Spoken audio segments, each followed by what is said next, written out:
Hello everybody and welcome back to the CLEN channel where we play a game and talk about anything MMA related. And today what we're going to be talking about is Colby Covington. What the hell is he doing, man? Dana White said like a month ago that they've been working on a fight for Colby Covington, and why don't we have one? I feel like this is just Colby picking his fights because he probably just wants a title fight. I can imagine what Colby Covington is doing right now is talking to Dana White and really pushing for him to get a title fight against Leon Edwards. But dude, you were borderline gifted the last title fight that you got. You still haven't beaten anybody in the top 5 here. You need to fight a contender. The perfect fight for you right now is to have Khamzat Chimaev. I know he teased to move to 185. I know he teased it, but there's still a little bit of a chance we could have him fight at 170 because he missed weight one time, right? There's been so many times that he has made weight, and he made weight like at 2 weeks notice at one point. He's very capable of making weight, so keep him at 170 pounds and have him fight against Colby Covington for a title fight. If you beat Khamzat Chimaev, you get a title fight. There is no doubt about it. If you don't want to fight Khamzat Chimaev, which I still think is an okay matchup for you, because if we take a look at Khamzat's fight with Gilbert Burns, he did start to slow down later on in the third round. What's Colby Covington great at, right?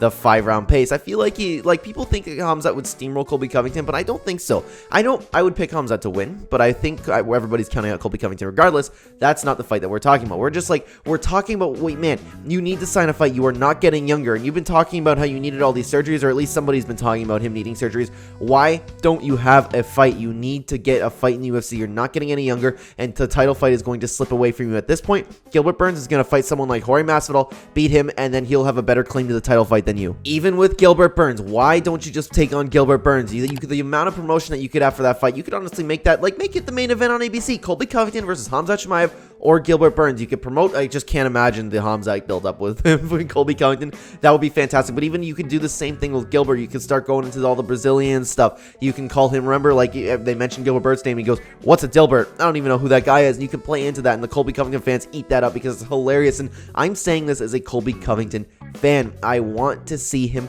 fight a contender. I don't want to see him get thrown into a title fight. He does not deserve a title fight. What the UFC is probably going to do is Kamaru Usman versus Leon Edwards 2. Dana's been very vocal about that. If something happens to come and Kamaru Usman needs injury or something, then maybe. But even if it's not Colby Covington that deserves it, he needs to fight another contender. If let's say these guys get booked up too, Khamzat, Gilbert Burns gets booked up, like the top guys get booked up, who's going to be left for you? You're going to fight someone like Sean Brady or Shavkat Rakhmonov? Like, you're not going to want to take on those guys. There is no plus for you in taking on these guys. This is the time where you need to take a fight, Colby Covington. I'm saying this as a huge fan, and I just really want to see him fight, to be honest, but you need to take a fight soon. Why haven't we signed about this? And we probably know this isn't the UFC's fault. I'm just saying, like with every problem that we've had so far. But guys, I would love to know what you think about all this down below, and thank you so much for watching this video.